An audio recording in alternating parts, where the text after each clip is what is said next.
Un beau bonjour à tous. Ça me fait toujours plaisir de venir vous voir. Ça faisait 2 mois, n'est-ce pas, que je n'étais pas venu. Donc, je commençais à m'ennuyer un petit peu.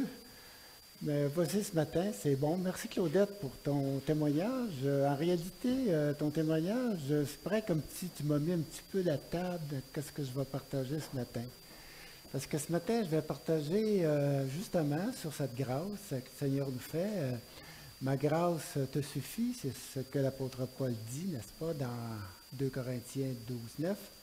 Ma grâce te suffit car c'est dans ta faiblesse que ma puissance se manifeste pleinement. Seigneur, merci pour ta grâce. Merci Seigneur parce qu'elle se manifeste dans notre faiblesse. Car Seigneur, nous sommes si faibles humainement parlant, que nous avons vraiment besoin continuellement de ta présence, de ta grâce, de ta puissance. Donc Seigneur, sois avec moi ce matin, sois avec ma faiblesse ce matin, sois avec nous et que ton esprit puisse faire le travail qui doit être fait. Au nom de Jésus-Christ, notre Seigneur. Amen. Donc, j'ai commencé une petite série avec vous il y a déjà quelques mois, n'est-ce pas, sur la prière, on se souvient. Donc, dans un premier temps, nous avons été à l'école de Jésus pour apprendre à prier. Nous avons été aussi à l'école de l'apôtre Paul, surtout pour mettre des mots dans nos prières, des louanges dans nos cœurs et de l'émerveillement dans notre esprit. Afin d'être tous ensemble élevés et transportés dans nos prières par quelque chose de plus grand que nous, par la splendeur de l'œuvre de Dieu. Donc, ce matin, je désire vous entretenir sur la grâce de Dieu au cœur de la souffrance. C'est pour ça que j'ai dit ce matin, Claudette, en partageant ce qu'elle a partagé, s'aperçoit que la vie, c'est pas toujours facile. Et dans son cas à elle, tu as toute ma sympathie avec tout ce que tu as souffert. Mais Dieu t'a fait grâce. Et cette grâce, elle est encore avec toi aujourd'hui. Donc, c'est bon, c'est merveilleux. Donc, c'est vrai que nous prions beaucoup pour des guérisons, n'est-ce pas? Moi aussi, on est tous pareils. On prie pour des guérisons. Parce qu'on est tous malades quelque part, hein? Donc, on prie tous pour des guérisons personnelles, collectives, communautaires et même parfois nationales, n'est-ce pas? Mais est-ce qu'on a vraiment appris à vivre avec la grâce de Dieu au cœur de la souffrance? Ça, c'est une autre paire de manches. On veut tellement de guérison que parfois on oublie de vivre avec la grâce de Dieu au cœur de la souffrance. Parce qu'en général, dans nos vies, il y a beaucoup plus de souffrance que de guérison, n'est-ce pas? On a beau le prier, hein, mais la souffrance, elle est présente, elle est là, même si on guérit de quelques bobos par-ci, par-là, mais on est quand même conscient qu'on est quand même fragile, puis que la souffrance fait partie de la réalité humaine souvent. Donc, ce matin, je vais essayer de vous partager un petit peu l'expérience de Paul, l'expérience de l'apôtre Paul avec la souffrance. Souvent, nous citons Paul comme un exemple de foi, n'est-ce pas? Un exemple de service. Mais très peu comme étant un homme de souffrance. J'ai rarement entendu des prédications sur la souffrance de Paul. J'ai entendu beaucoup de prédications sur la foi de Paul, sur ses victoires, hein, sur son œuvre. Mais sur ses souffrances, et pourtant, Paul, à travers ses lettres, parle beaucoup de ses souffrances. Donc, c'est présent là, c'est présent dans sa vie, et c'est ce que nous allons voir ce matin ensemble. Donc, Paul dira dans sa lettre, dans 2 Corinthiens, chapitre 12, je l'ai mis sur votre feuille. C'est un petit texte qui dit beaucoup sur sa souffrance. Donc, dans sa lettre aux Corinthiens, où dis-je, il dit qu'une dure souffrance qui, telle un écharpe, tourmente mon corps, comme un messager de Satan destiné à me frapper et m'empêcher d'être rempli d'orgueil. J'ai prié 3 fois le Seigneur de me délivrer de cette souffrance. Et il m'a guéri. Ah, c'est c'est décevant. Il a manqué de foi. Non, le Seigneur, il m'a répondu, ma grâce te suffit. Car c'est dans la faiblesse que ma puissance se manifeste pleinement. Et l'apôtre Paul de dire, je préfère donc bien plutôt mettre ma fierté dans mes infirmités et mes faiblesses, afin que la puissance de Christ étende sa protection sur moi. Je trouve ainsi ma joie dans les souffrances, les infirmités, les faiblesses, les insultes, les détresses, les persécutions et les angoisses que j'endure pour le Christ. Car lorsque je suis faible, c'est alors que je suis fort. Tout un texte, n'est-ce pas? Tout un texte. Paul dit qu'il a prié 3 fois. Il a vraiment insisté pour sa guérison. Mais le Seigneur, comme je l'ai dit tantôt, ne lui a pas répondu par une guérison, ce à quoi il s'attendait de la part de Dieu. Mais le Seigneur lui a répondu par une promesse, par un don qui a complètement transformé sa vie. Ma grâce te suffit. Donc la question de ce matin, c'est avons-nous appris à vivre avec la grâce de Dieu au cœur de la souffrance? Parce qu'en réalité, on souffre tous. Il n'y a personne d'épargnant en ce qui concerne la souffrance. On est 8 milliards, 9 milliards, personne n'est épargné. On est tous des êtres humains. En fait qu'on souffre, hein? C'est pas toujours évident. Les uns plus que d'autres, mais c'est présent. Donc, je vais essayer de mettre tout simplement le contexte de ce que Paul vient de dire en parlant de sa souffrance. Donc, dans sa deuxième lettre, dans la même lettre, Paul nous dit qu'il est discrédité par des prétendus gens, des élites de l'Église de Corinthe. Des gens qui aiment se mettre de l'avant. Des gens qui sont fiers de leur savoir, fiers de leur performance oratoire, fiers de leur prestance. Ses adversaires disent de Paul, et c'est dans sa lettre, Paul le dit et il le partage, il dit que ses adversaires disent de lui qu'il est humble d'apparence en présentiel, qu'il est faible et sa façon de parler est lamentable. C'est-à-dire qu'il n'a pas de prestance, ni l'éloquence des grands discoureurs de la Grèce.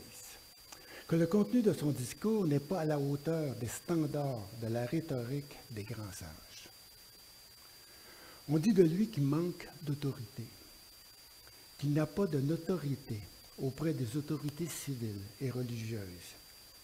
Il n'a pas bonne réputation, Paul.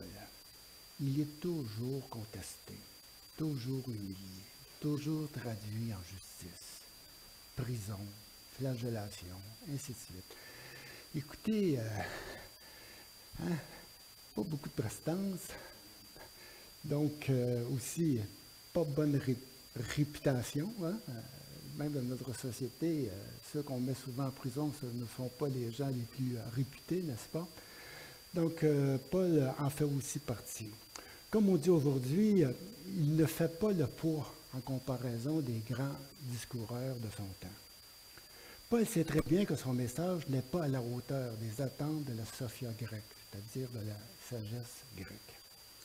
Il avouera lui-même dans sa première lettre aux Corinthiens qu'il était auprès d'eux, lorsqu'il les a visités, qu'il était auprès d'eux dans un état de faiblesse, qu'il était auprès d'eux dans un état de faiblesse, de crainte et de grand tremblement.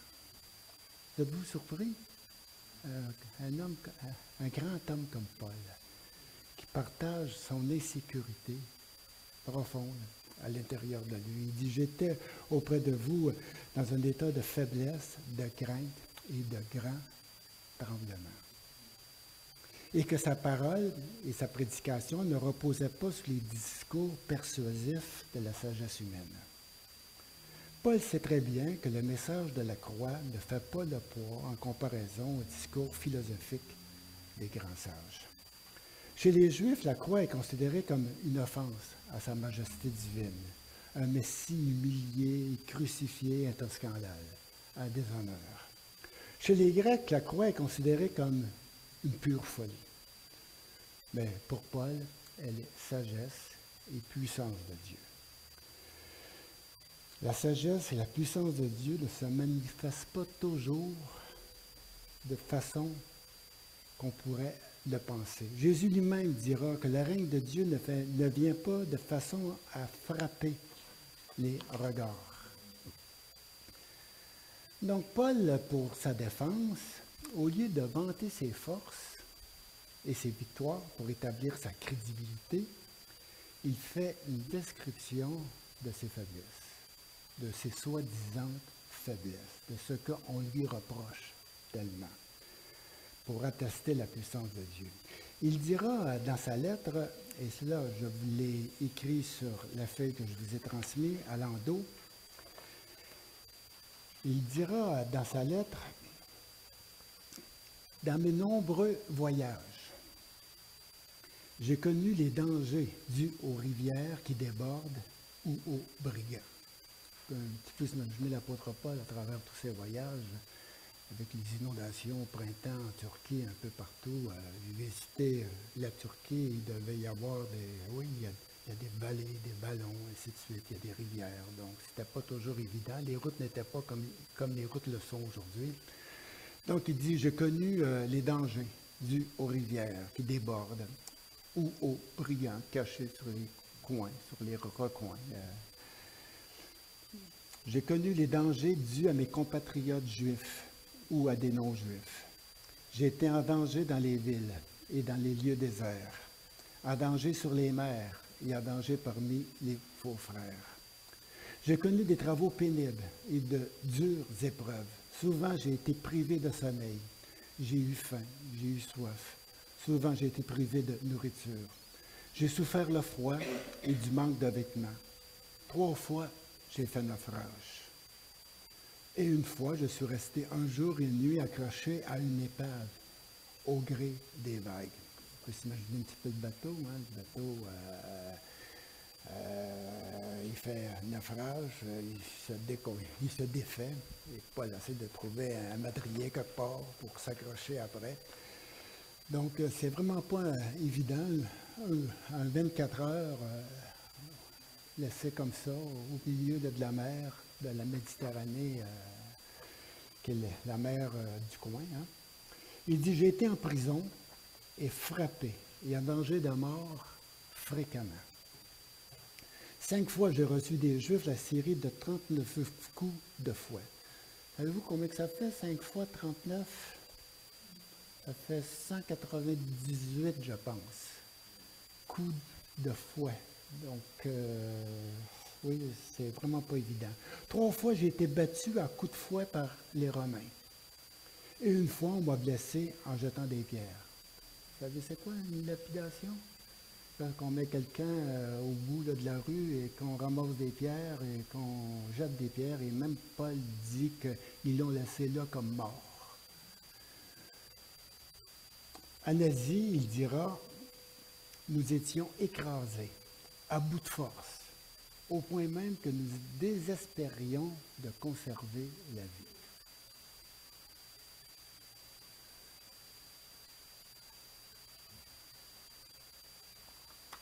Il dira, un instant, parce que je ne veux pas tout dire en même temps. Simplement pour dire que je m'aurais entendu à un rapport plus positif. Du moins, quand tu veux donner un petit peu de crédibilité à ton message et à ta mission et ainsi de suite, tu essaies de sortir les bons bouts, là, les bons là, morceaux. Donc, je m'aurais, oui, vraiment entendu que Paul, en tant qu'apôtre, fasse un rapport plus éloquent de sa foi, plus performant de son ministère. Au contraire, il dira à la fin de son rapport, toujours dans 2 Corinthiens, s'il y en a parmi vous qui sont faibles, sachez que je me sens aussi faible qu'eux. S'il y en a qui souffrent, sachez que ma vie est un brasier de souffrance. Tout ça atteste qu'importe qui nous sommes, qu'importe la qualité de notre foi, nous ne sommes pas à l'abri des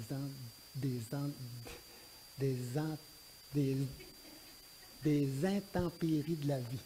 Et là, voilà, des intempéries de la vie. Nous demeurons humains et fragiles dans notre corps comme enfants de Dieu. Dans cette même lettre, toujours 2 Corinthiens, dans cette même lettre, au chapitre 5, Paul dira que notre corps est comme une tente fragile, perméable et à l'assaut des tempêtes, dans lesquelles nous nous sentons oppressés, accablés par nos fardeaux, et dans lequel nous gémissons sans cesse.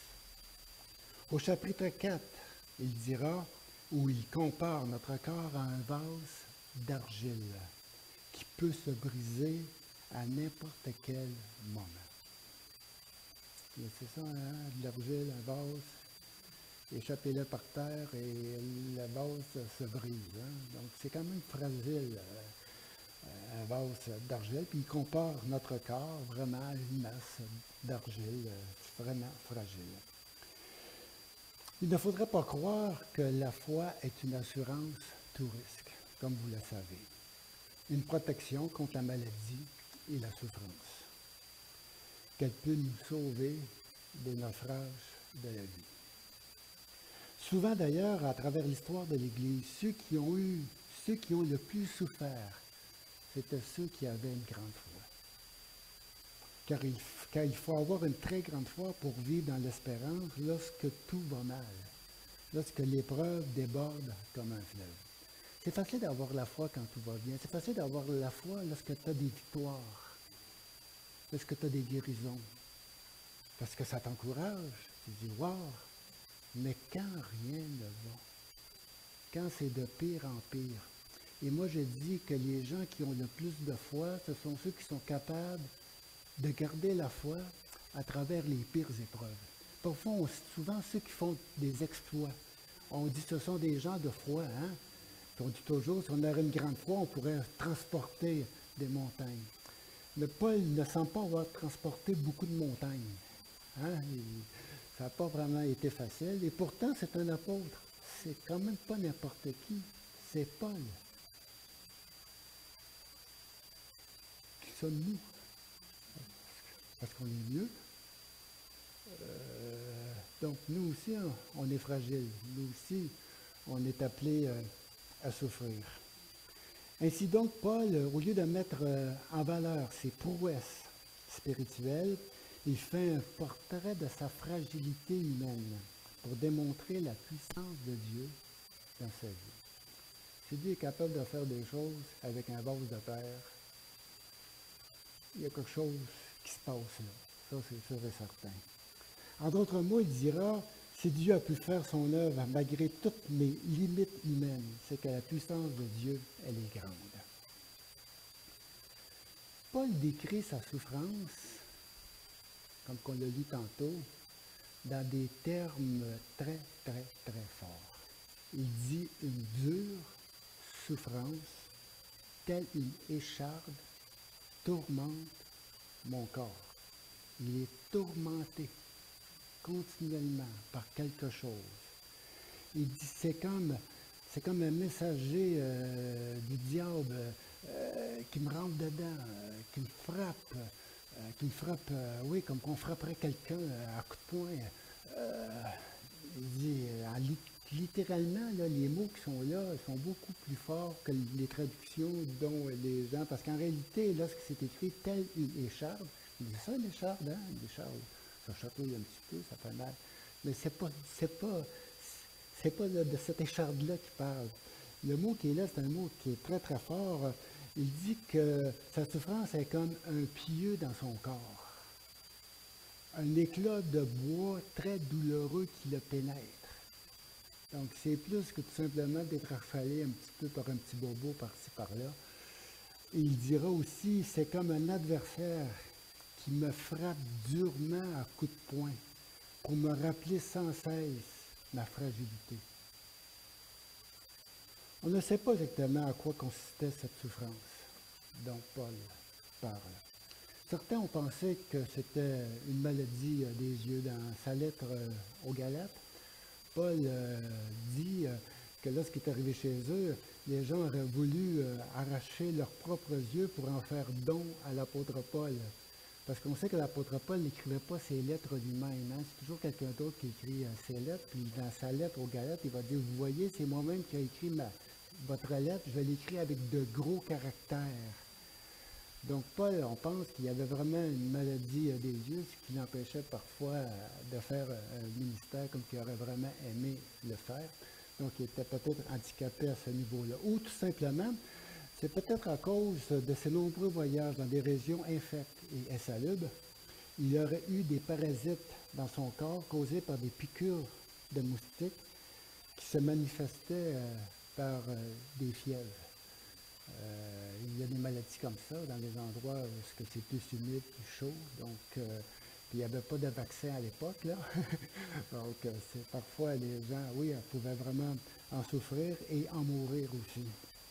Ou tout simplement, c'est peut-être la somme de tout ce que Paul a enduré, de tous les supplices que son corps a subis. Imaginez-vous, comme je l'ai dit tantôt, 195 coups de fouet.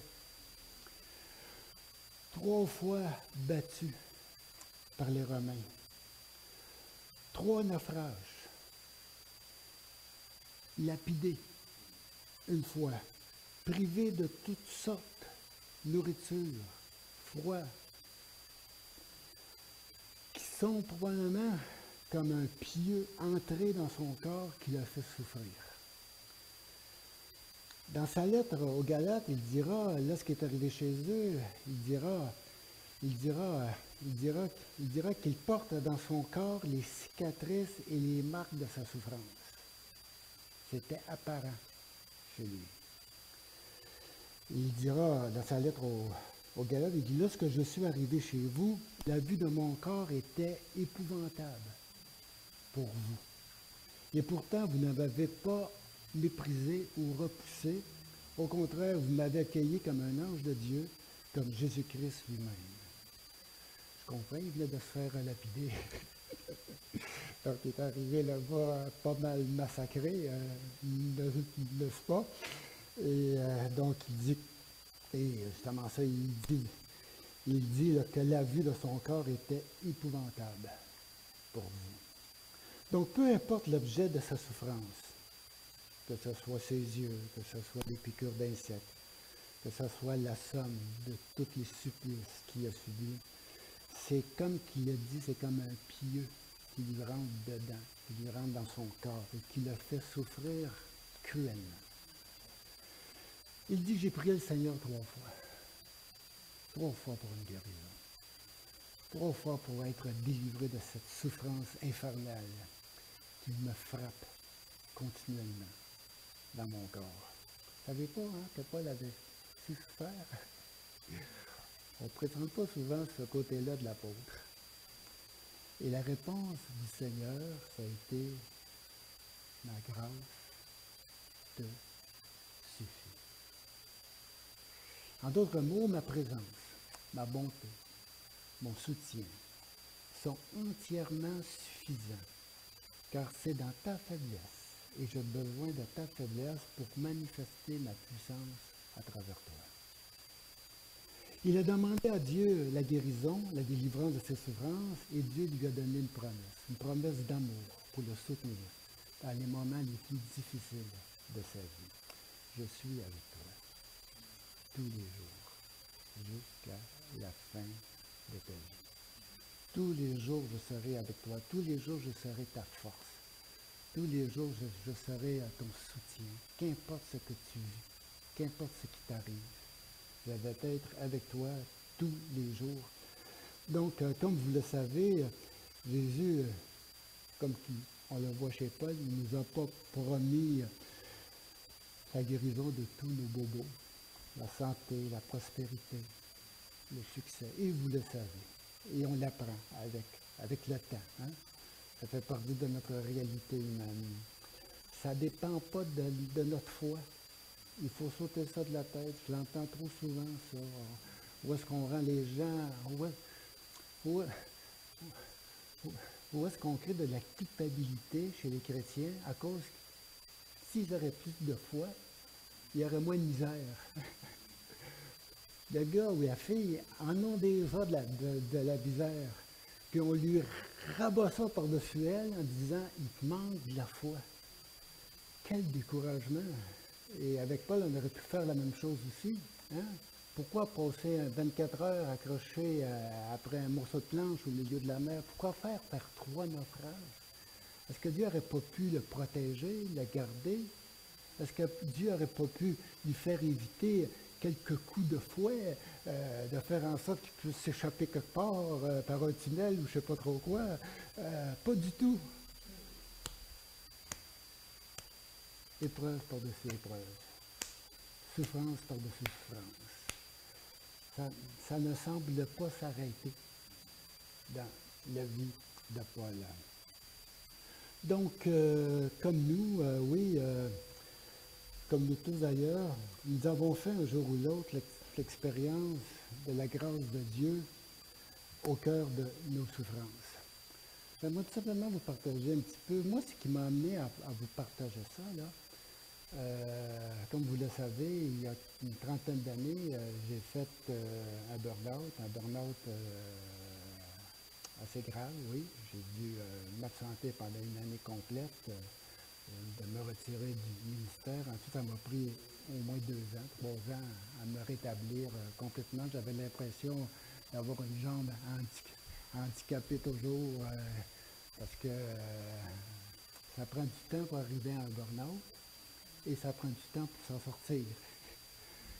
Et ma grande question à l'époque, c'était pourquoi, Seigneur, tu permets que j'aille un burn-out? J'ai donné ma vie pour toi. J'ai tout donné pour toi. Et le Seigneur m'a répondu, c'est justement pour ça que tu fais un burn-out. Parce que justement, tu as tout donné. Tu n'as pas pensé à toi. Hein? Tu n'as pas pensé à ta fragilité. Tu n'as pas pensé à ton humanité. Tu pensais au-dessus de tout. Tu pensais qu'avec la foi, tout pouvait aller bien, ainsi de suite. Tu volais. Il a fallu que je t'arrête. Il a fallu que je te dise, viens ici, bonhomme. J'ai quelque chose à t'apprendre. Tu es un humain. Tu es un humain. Tu es fragile. Écoute-toi. Reviens chez toi.